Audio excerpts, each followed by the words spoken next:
Wabarakatuh. Bismillahirrahmanirrahim.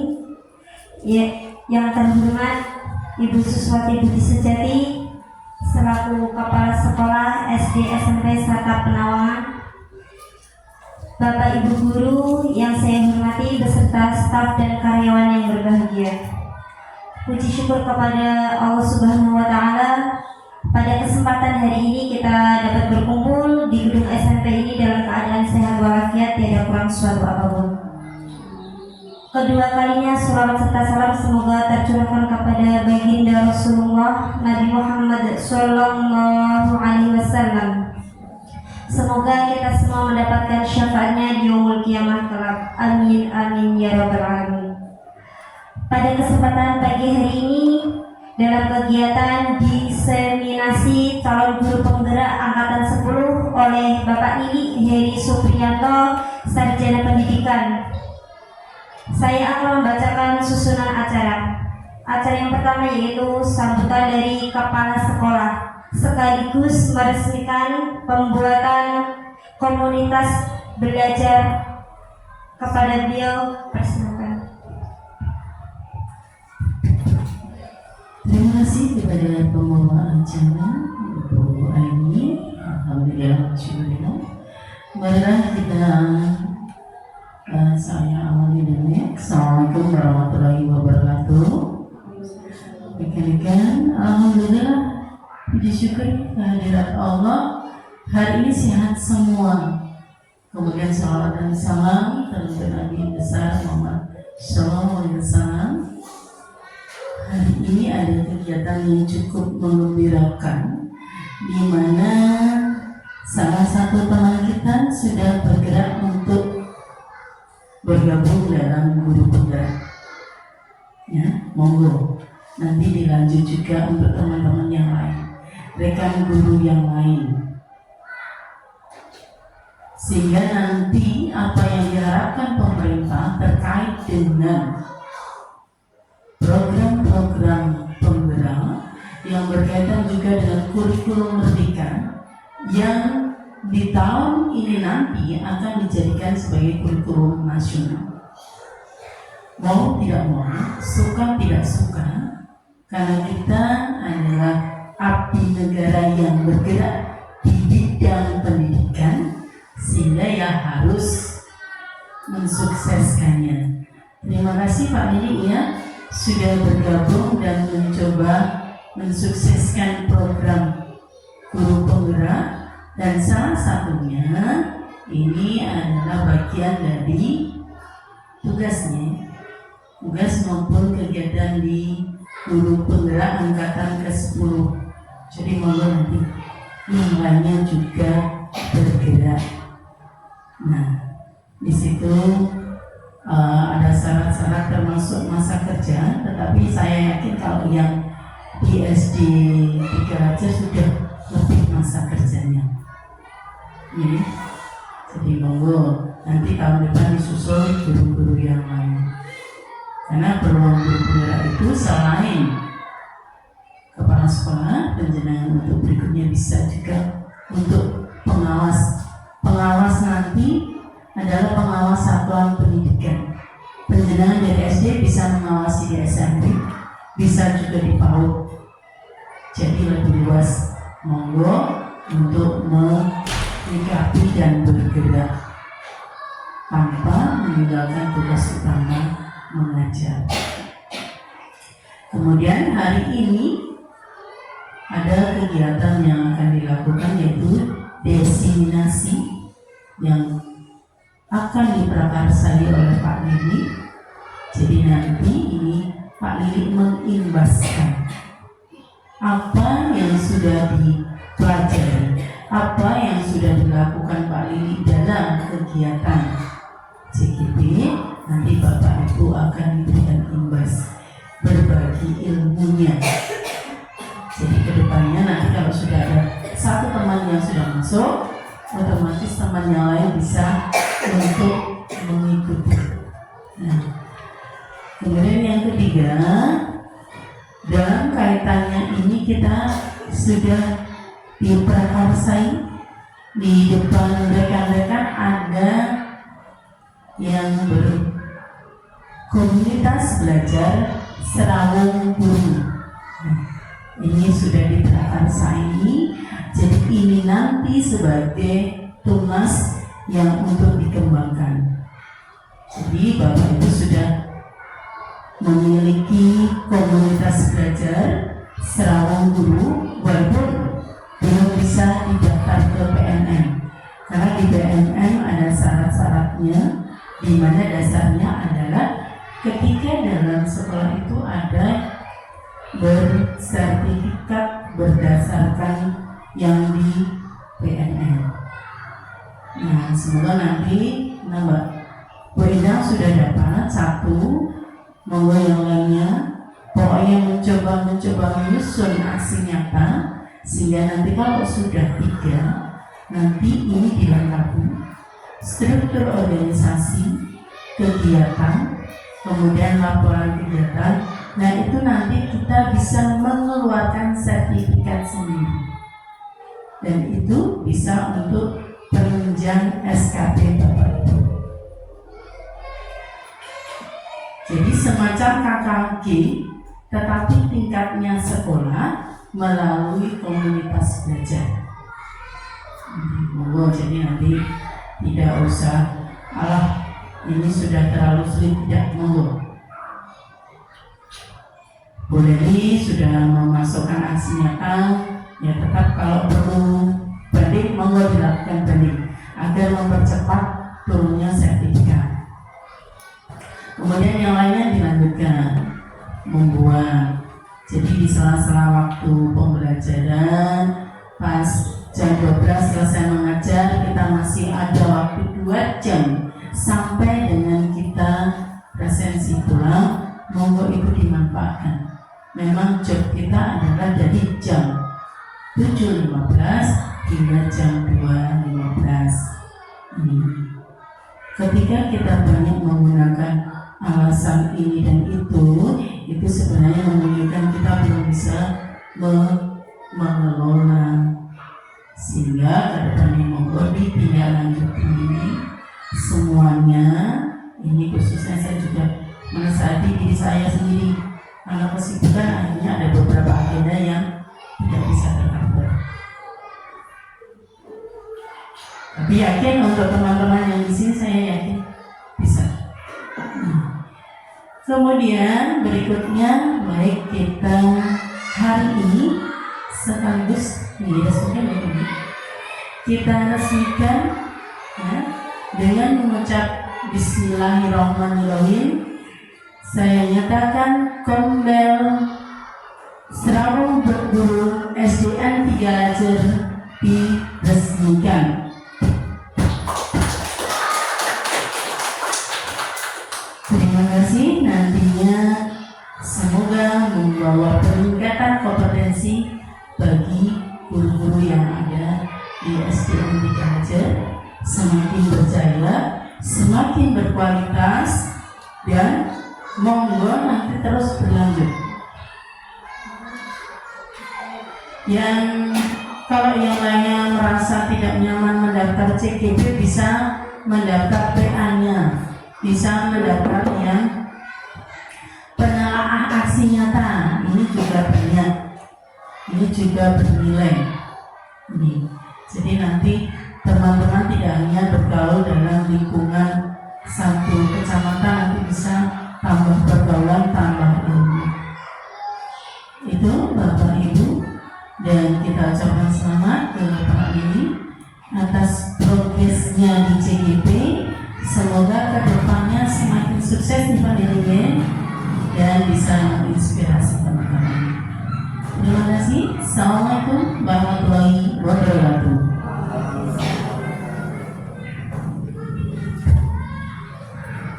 Kepada beliau saya ucapkan terima kasih.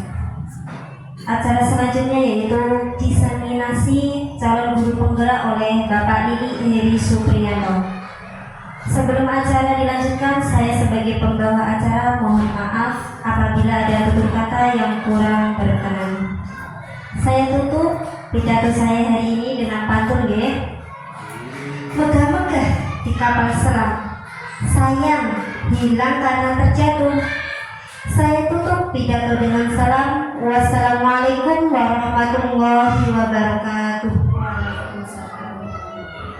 Kepada Bapak Lili Supriyanto saya persilakan.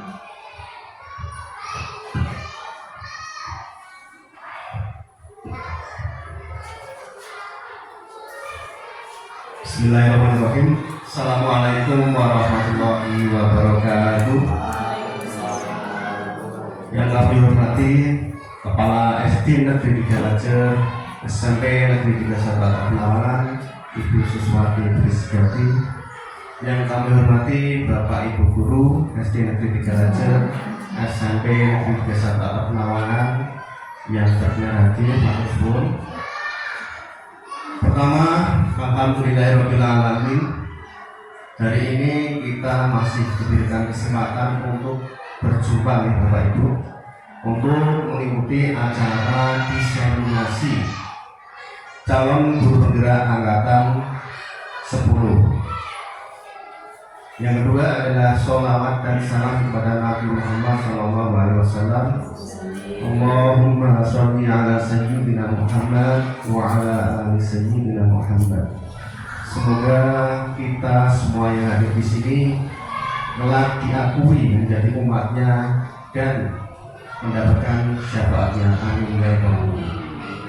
Baik Bapak Ibu, untuk melanjutkan, hari ini adalah hari yang berbahagia untuk kita semua, terutama saya karena diberikan kesempatan untuk menunaikan tugas sebagai calon guru penggerak angkatan 10, yaitu diseminasi atau pengimbasan Bapak Ibu. Di sini saya tidak bermaksud untuk menggurui ya, tapi di sini kita hanya ingin sharing apa yang sudah saya pelajari, apa saja kegiatan-kegiatan yang sudah saya lakukan selama beberapa bulan ini mengikuti program guru penggerak. Dan untuk pagi ini tema kita adalah di modul 1.4 gitu Pak Ibu, yaitu tentang budaya positif. Apa itu budaya positif? Mungkin Bapak Ibu sudah mengerti, sudah tahu nih apa itu budaya positif. Budaya positif apa nih Bapak Ibu? Budaya positif adalah tindakan atau sikap, karakter yang sudah mendarah daging, yang sudah dilakukan, atau kebiasaan yang sudah dilakukan dengan sadar, dengan nalar kritis, jadi sesuai dengan hal-hal yang positif. Kemudian selanjutnya, apa itu budaya positif? Tadi sudah. Sekarang budaya positif di sekolahan. Apa itu? Budaya positif di sekolahan adalah nilai dan kebiasaan di sekolah yang berpihak pada murid agar mereka dapat berkembang menjadi pribadi yang kritis, penuh hormat dan bertanggung jawab sesuai dengan profil pelajar Pancasila. Dan mungkin kita sebenarnya sudah pernah melakukan atau sudah biasa melakukan ini, terutama di SD Negeri 3 Lajer. Tetapi kadang kita belum sadar kalau itu adalah sebuah budaya positif. Contohnya apa Bapak Ibu? Iya, budaya positif yang sudah kita lakukan yaitu pembacaan Asmaul Husna setiap hari, setiap pagi. Jadi tanpa disuruh, anak-anak itu sudah langsung baris ke tempatnya. Jadi mereka sudah sadar kalau apa yang mereka lakukan itu adalah sesuatu yang positif, tidak perlu dioyak-oyak, meskipun tidak semuanya. Yang kedua adalah selalu menggunakan 5S. Ini Bapak Ibu, kita sering melihat anak-anak kita setiap kali bertemu dengan Bapak Ibu guru selalu senyum, kemudian menyapa, kemudian salam santun terhadap Bapak Ibu guru, salah satunya dengan selalu menggunakan bahasa Jawa Kromo. Itu menunjukkan kalau mereka itu memiliki sopan santun. Dan sebagai seorang guru, salah satu tanggung jawab kita adalah bagaimana menciptakan suatu lingkungan yang positif yang terdiri dari warga sekolah yang saling mendukung. Jadi kita sebagai guru, sebagai kepala sekolah itu harus saling berkolaborasi, saling mendukung, saling belajar. Di sini kita sudah melakukan, yaitu kita saling belajar, saling bekerja saling bekerja sama sehingga tercipta kebiasaan-kebiasaan baik. Dari kebiasaan-kebiasaan baik akan tumbuh menjadi karakter-karakter baik, dan pada akhirnya karakter dari kebiasaan-kebiasaan baik akan terbentuk menjadi sebuah budaya positif.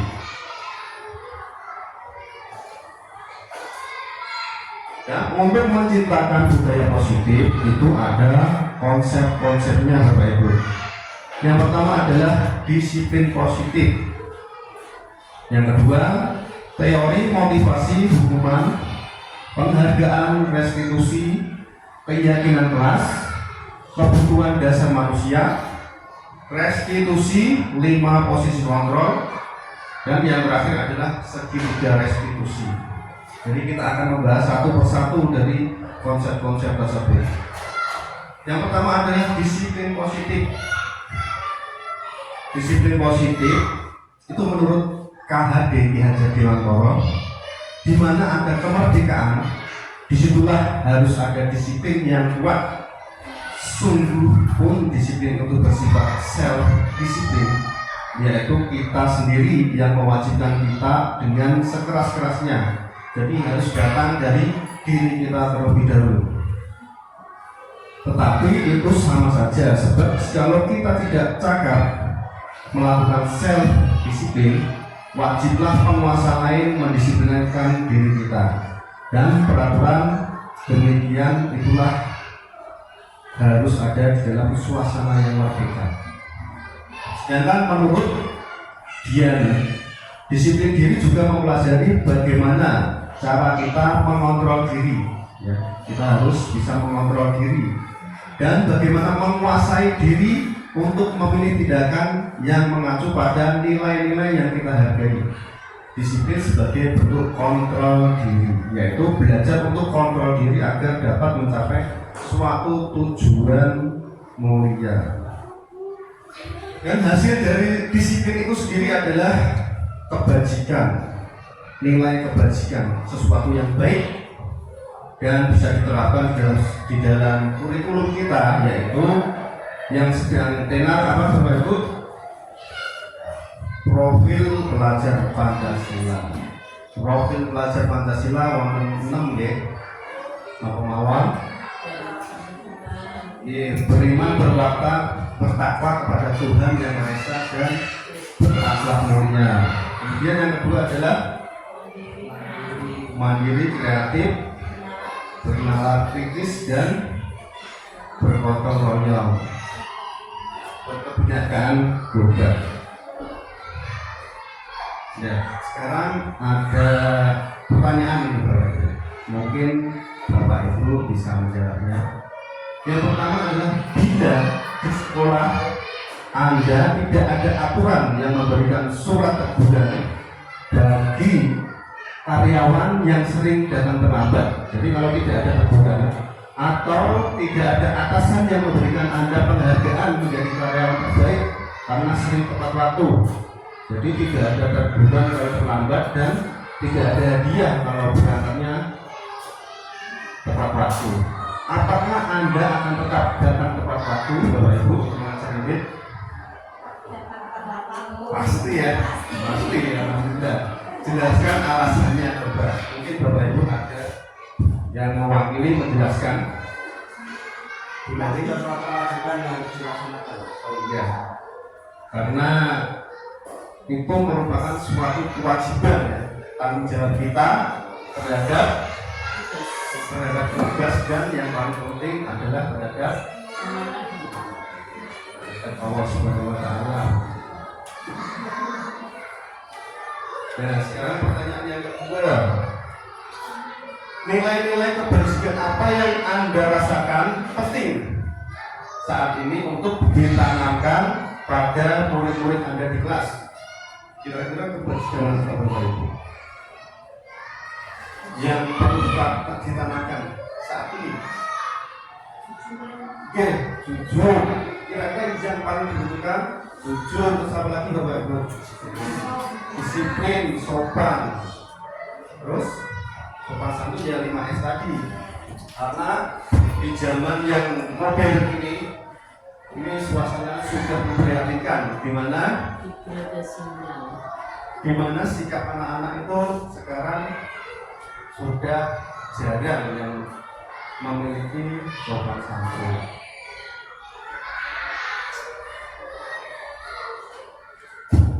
Dalam rangka menciptakan lingkungan yang positif, maka setiap warga sekolah dan pemangku kepentingan perlu saling mendukung, menghayati dan menerapkan nilai-nilai kebersihan yang telah disepakati bersama.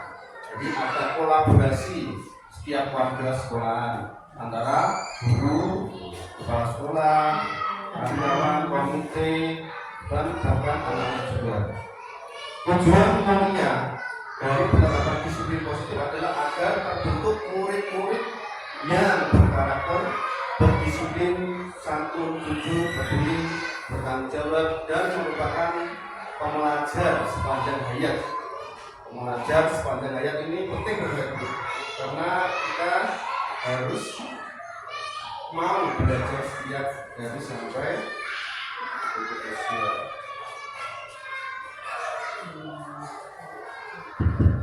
Yang kedua,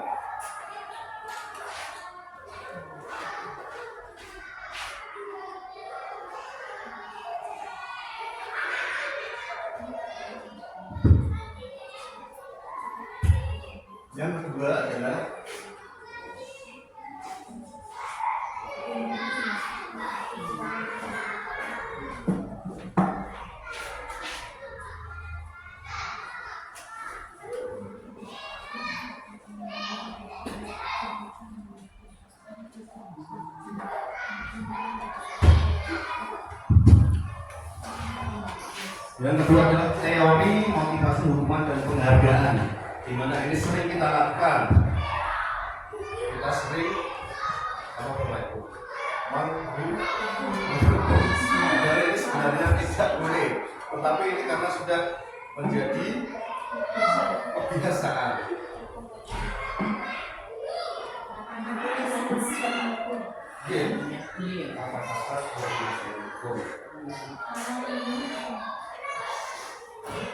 Nanti juga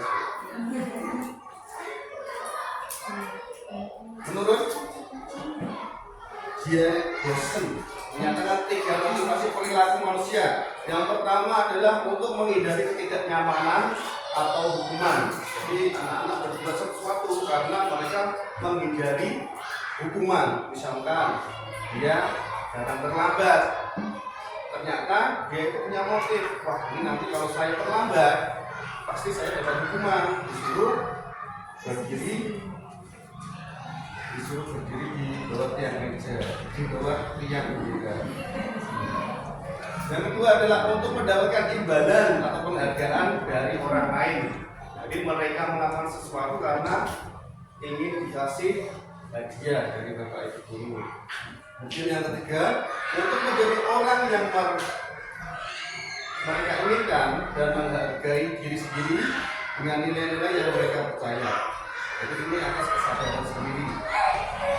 Menurut Anda, menurut Bapak Ibu, dari ketiga jenis motivasi tadi, motivasi manakah yang saat ini banyak mendasari perilaku murid-murid Anda sekarang? Kira-kira motivasi nomor Pak, yang sering atau yang selalu mendasari anak-anak? Iya.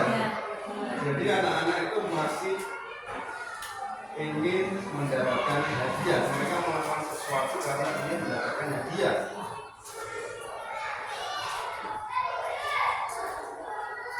Strategi apa yang selama ini Anda terapkan untuk menanamkan disiplin positif pada murid-murid Anda? Strateginya apa, Bu? Agar anak-anak itu berdisiplin, memiliki sikap disiplin. Tidak tadi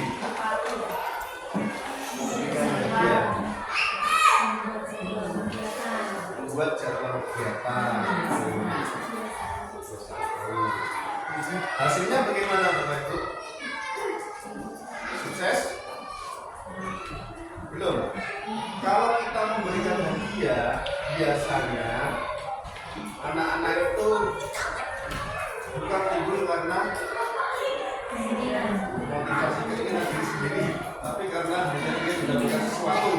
Keesokan hari atau lama-kelamaan, bila tidak dikasih hadiah, mereka bisa saja kembali seperti semula. Ya, di sini ada kasus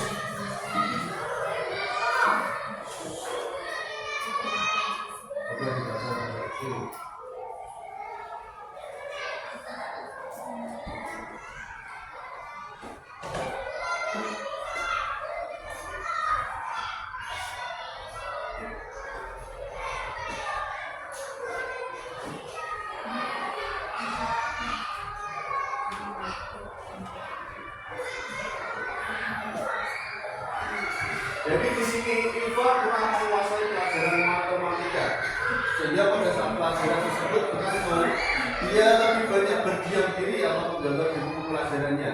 Pada saat guru matematikanya Pak Seno menanyakan pertanyaan, Iva menjadi gugup dan tidak sengaja menjatuhkan tasnya dari kursi karena tidak tahu ditanya terus gugup, akhirnya menjatuhkan tas serta tiba-tiba menjadi gagap pada saat berupaya menjawab. Saking groginya itu ditanya menjadi gagap. Seluruh kelas pun tertawa. Teman-teman lainnya tertawa melihat perilaku kita yang bicara gagap dan terkejut tersebut. Pak Seno pada saat itu membiarkan teman-temannya tertawa, menertawakan yang tergagap dan malunya luar biasa. Dan malah minta Iva untuk maju ke depan dan berdiri di depan kelas sambil menunjuk hidungnya. Jadi Pak Seno ini menyuruh Iva untuk maju menunjuk hidungnya. Karena tidak bisa menjawab pertanyaan Pak Seno, kelas makin gaduh. Otomatis kalau ada temannya yang dukung, pasti mereka jadi terbakar ya. Malah saya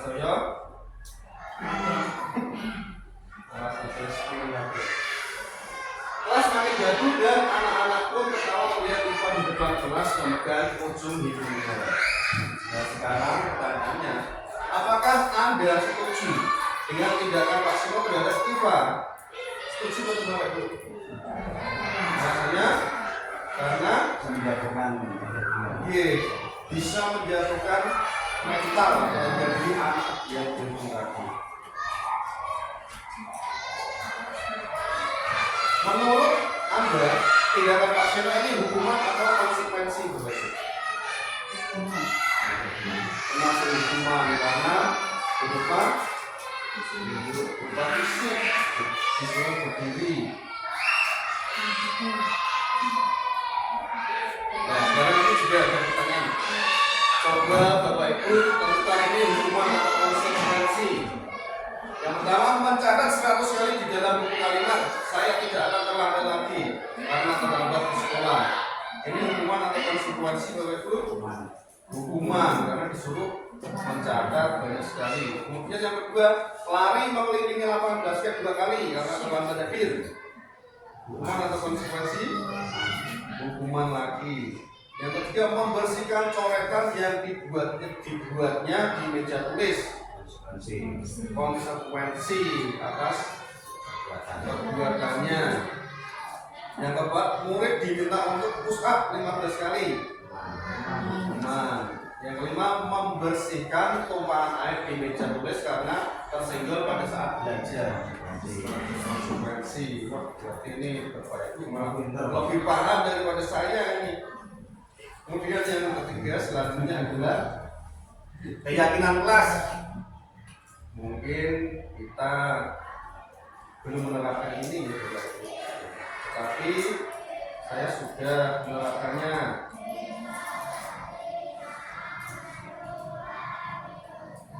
Untuk membentuk keyakinan sekolah atau kelas, langkah-langkahnya yang pertama, keyakinan kelas bersifat lebih abstrak daripada peraturan.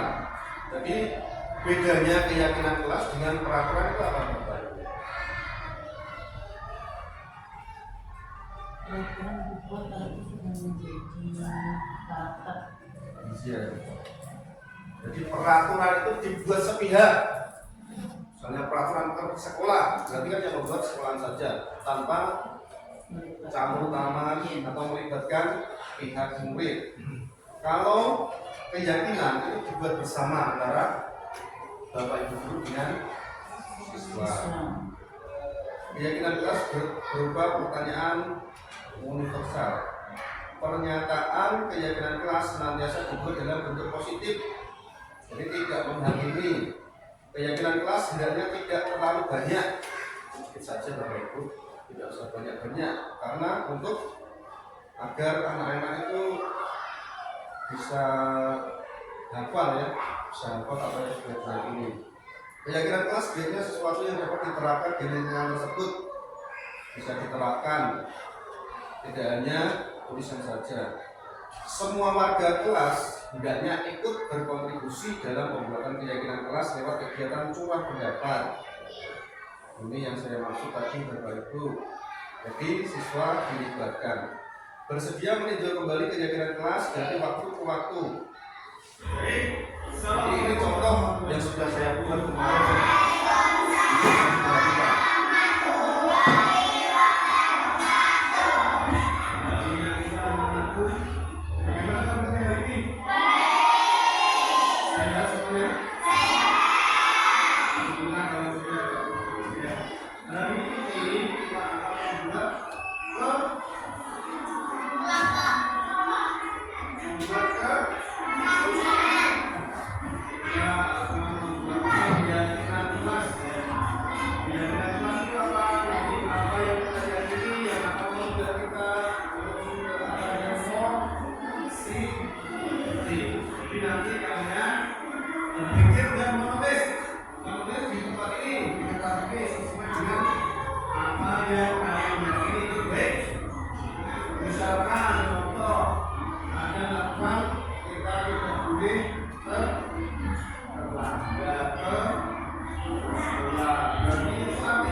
Kemudian selanjutnya itu sesama di sekolah berpangkat. Oke, kita harus menghormati ya. Kemudian kita tidak boleh berpangkat dan harus menghargai teman. Sesama teman harus menghargai teman.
Demikian tadi adalah contoh keyakinan kelas yang sudah saya buat Bapak Ibu.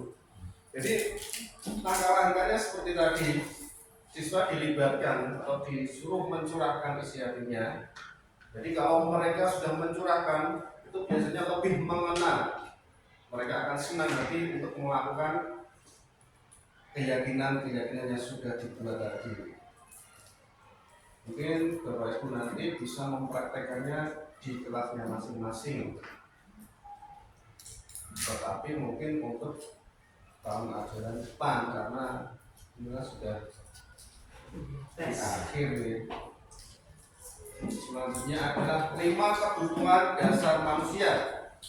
Jadi kita ini sebagai manusia itu memiliki 5 kebutuhan dasar yang harus dipenuhi. Kalau tidak dipenuhi akan melakukan hal-hal yang tidak diinginkan, yaitu yang pertama kebutuhan bertahan hidup, yang kedua kasih sayang. Setiap manusia membutuhkan kasih sayang dan rasa yang diterima.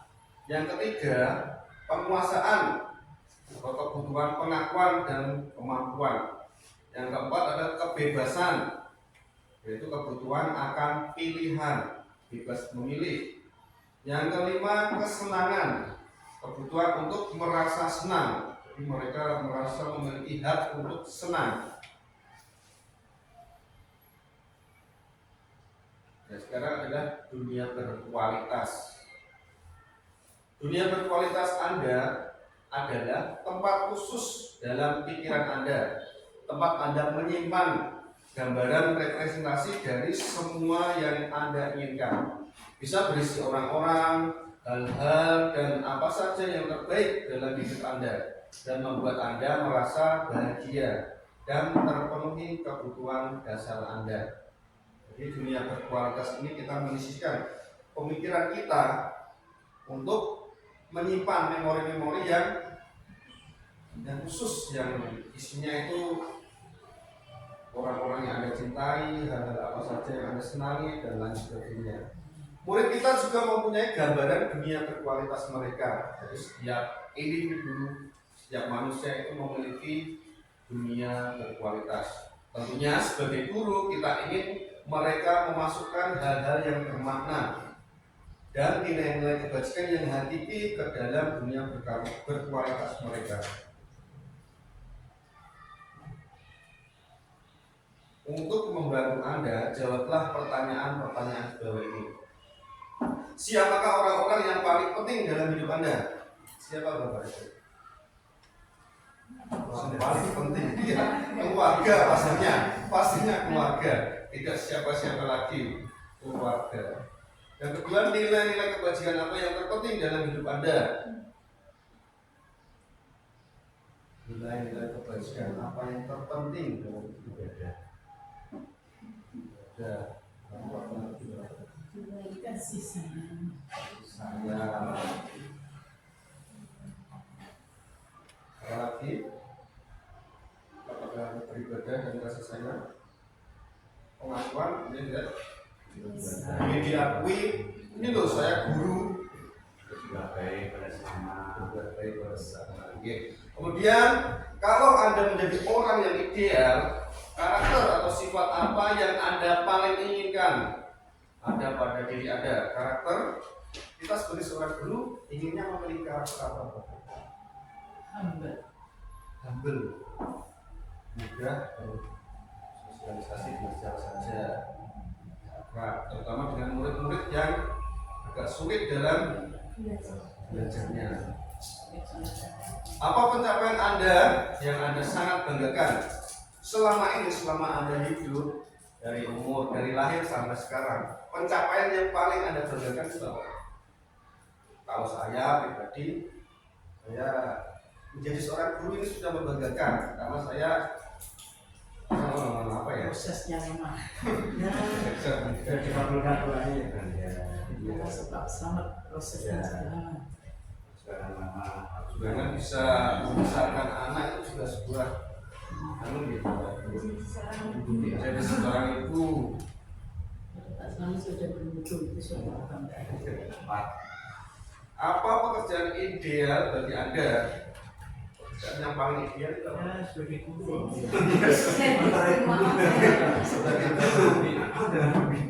Dan Bapak Ibu tahu apa alasan saya menjadi seorang guru? Sebenarnya ini memang keinginan Bapak saya, karena dia bercita-cita ingin anaknya menjadi guru, karena kalau guru itu mewayai anak libur masih libur. Jadi untuk hari raya pun kita bisa libur bebas Bapak Ibu. Kalau seperti ABRI atau polisi itu kan atau perawat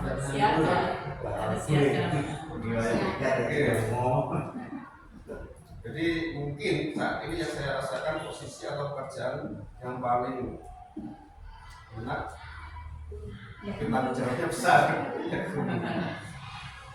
Terus ceritakan bagian perjalanan hidup Anda di mana Anda merasa itulah titik puncak hidup Anda. Apa itu? Titik puncak Anda, apakah menjadi PNS atau bisa sertifikasi atau jika sudah dua-duanya itu ya termasuk perjalanan hidup yang di puncak ini ya Pak ya. Dua-dua terkabul itu sudah puncak, termasuk puncak. Yang terakhir, apa yang paling bermakna dalam hidup Anda? Bahagia. Kebahagiaan mahal itu benar atau tidak nih? Mahal sekali. Tidak terbeli, tidak bisa dinilai. Salah satu kondisi itu ya bahagianya. Tapi banyak orang berpikir Tidak bahagia. kenapa ya Pak? Bisa terbeli. Pembunuhan terus malah percontohan kok nggak bisa terawat. Kakean malah begitu. Anaknya malah jadi nggak koma. Baik, untuk selanjutnya adalah restitusi 5 posisi kontrol. Jadi kita di sini sebagai guru itu harus memiliki 5 posisi kontrol, harus tahu 5 posisi kontrol. Kasus yang pertama, Tisa dan Hana dipanggil masuk ke ruangan Ibu Dewi, Kepala Sekolah SMA Makmur.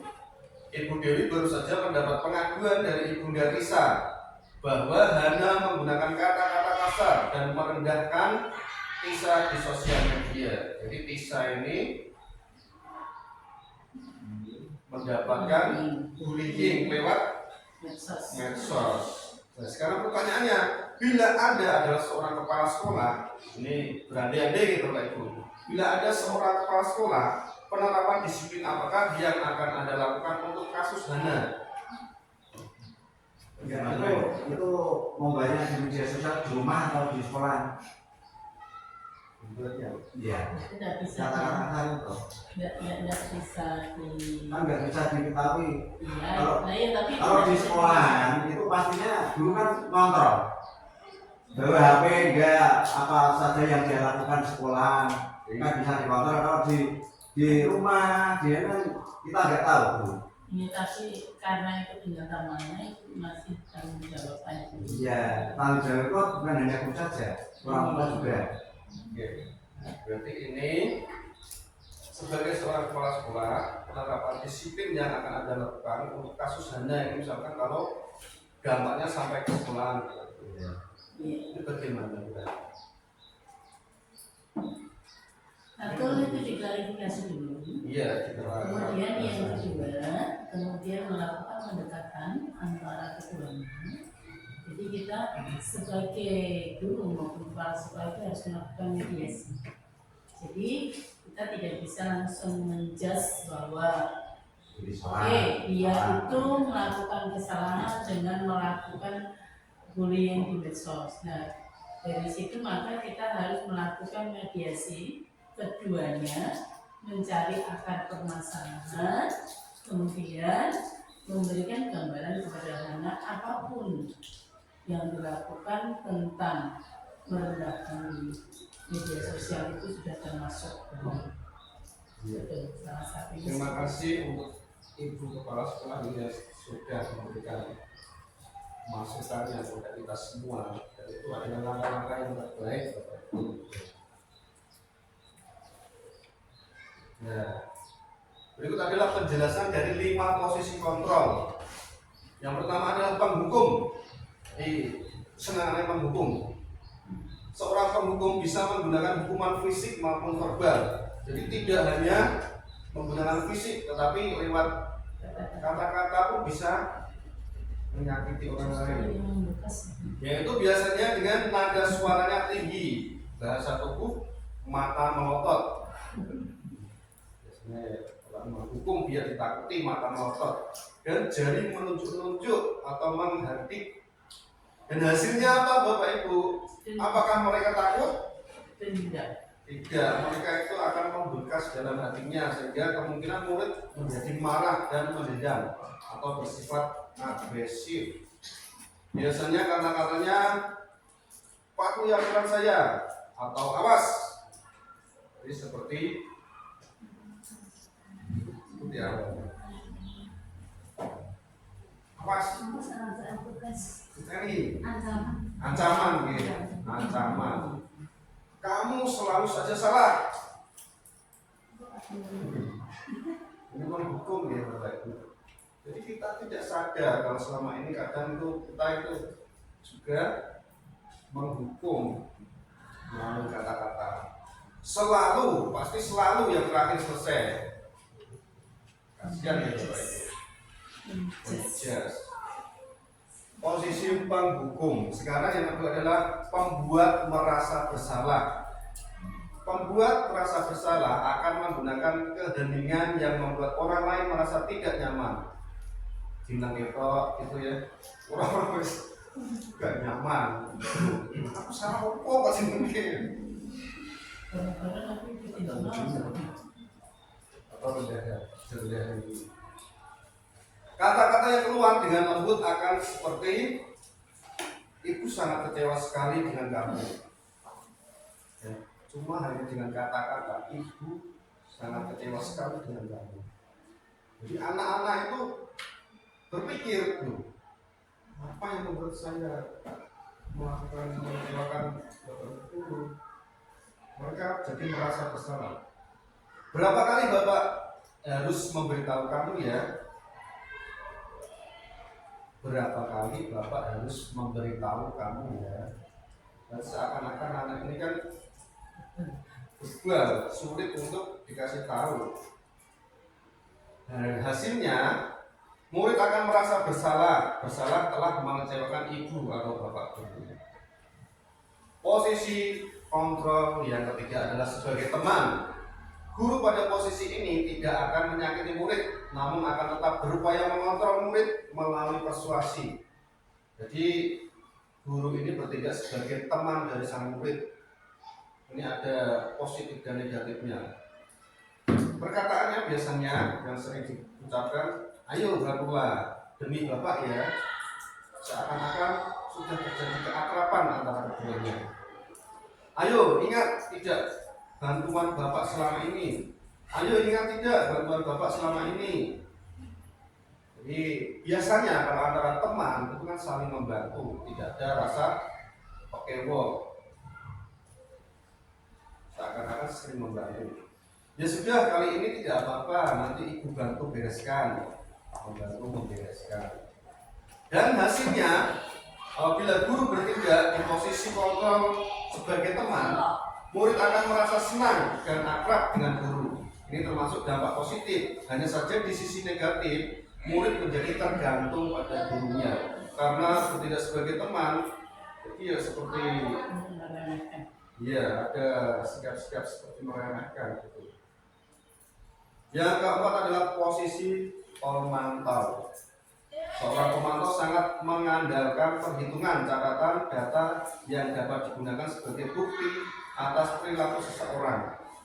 Jadi guru ini sering memantau. Contohnya, perkataannya, apa yang telah kamu lakukan? Jadi seolah-olah yang kemarin-kemarin itu guru sudah tahu kebiasaan anak itu apa,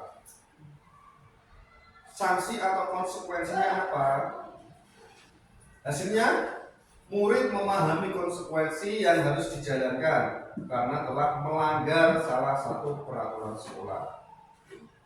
Jadi murid menjadi paham konsekuensi yang harus dijalankan. Selanjutnya, posisi kontrol terakhir adalah sebagai manajer. Dan ini adalah posisi yang paling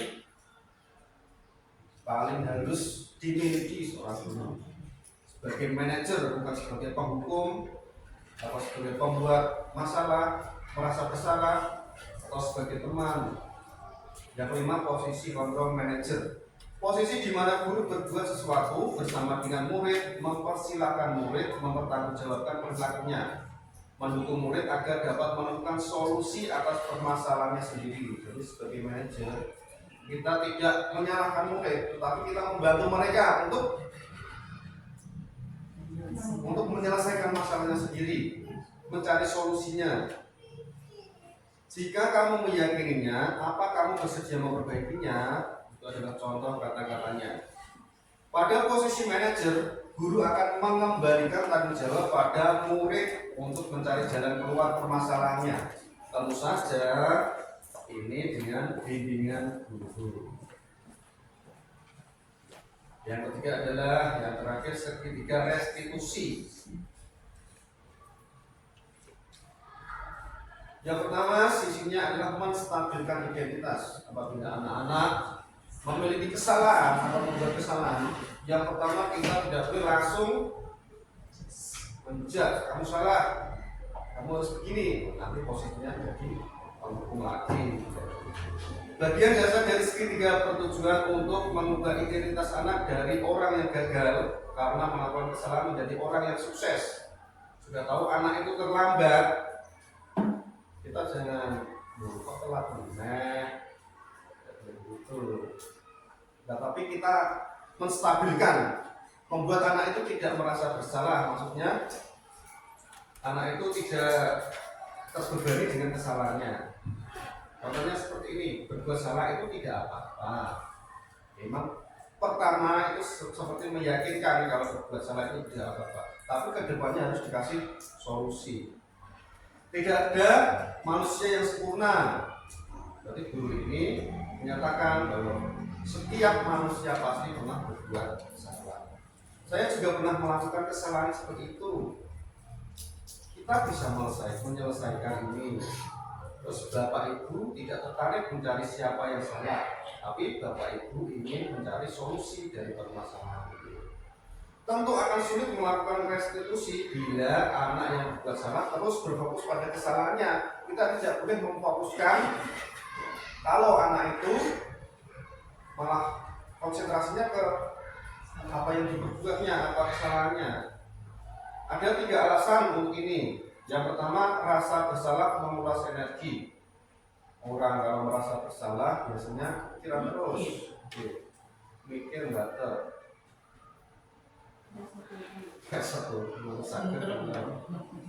Yang kedua, ketika kita merasa bersalah, kita mengalami identitas kegagalan. Ya. Kedua, ketika kita merasa bersalah, kita mengalami identitas kegagalan. Orang kalau bersalah kan biasanya gagal, salah aku. Yang ketiga, perasaan bersalah membuat kita terperangkap pada masa lalu di mana kita sudah tidak bisa berbuat apa-apa lagi. Ini perasaan terpenjara, masih teringat terus apa yang menjadi kesalahan. Sisi yang kedua adalah validasi tindakan yang salah. Validasi, benar orang ini mau salah. Kalau kita tolak anak yang sedang berbuat salah, dia akan tetap menjadi bagian dari masalah. Namun, bila kita memahami alasannya melakukan sesuatu, maka dia akan merasa dipahami. Contoh dari pertanyaannya adalah, padahal kamu bisa melakukan yang lebih buruk dari ini. Ya. Padahal kamu bisa melakukan yang lebih buruk dari ini. Tapi kan kamu melakukan ini saja, berarti kamu termasuk anak yang tidak terlalu nakal. Kamu pasti punya alasan mengapa melakukan ini. Kita memvalidasi apa yang sudah dilakukan anak tersebut. Kamu patut bangga pada dirimu sendiri karena kamu telah melindungi sesuatu yang penting buat kamu. Kamu boleh mempertahankan sikap itu, tapi kamu harus menambahkan sikap yang baru. Tentunya sikap untuk memperbaiki kesalahan tadi. Strategi ini menguntungkan bagi murid dan guru karena guru akan berada dalam posisi siswa dan karena itu akan memiliki perspektif yang berbeda. Kemudian sisi yang ketiga adalah menanyakan keyakinan. Teori kontrol menyatakan bahwa kita pada dasarnya termotivasi secara internal.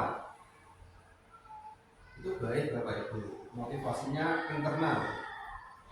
Ketika identitas sukses telah tercapai, langkah pertama, dan tingkah laku yang salah telah divalidasi, langkah kedua, maka anak akan siap untuk dihubungkan dengan nilai-nilai yang dia percaya dan berpindah menjadi orang yang dia inginkan. Apa yang kita percaya sebagai kelas atau keluarga, itu contoh pertanyaannya. Apa nilai-nilai umum yang kita telah sepakati? Tadi sudah membuat kesepakatan kelas. Apa bayangan kita tentang kelas yang ideal? Kelas yang baik itu bagaimana? Kamu mau jadi orang yang seperti apa?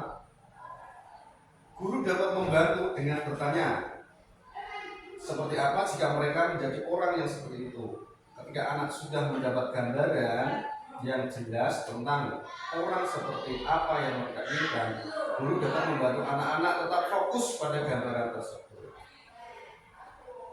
Ya, demikian Bapak Ibu langkah-langkah dari juga restitusi dan juga mengakhiri presentasi saya.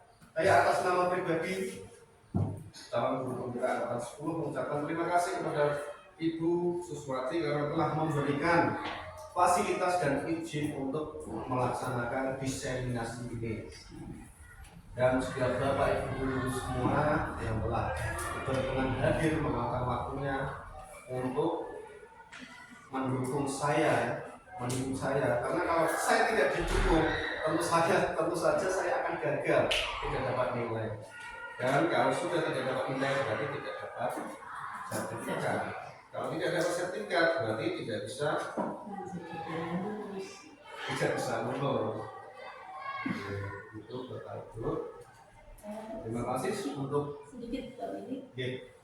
Jadi teman-teman juga ya. Jadi dari ini sebenarnya intinya kan lebih ke parenting.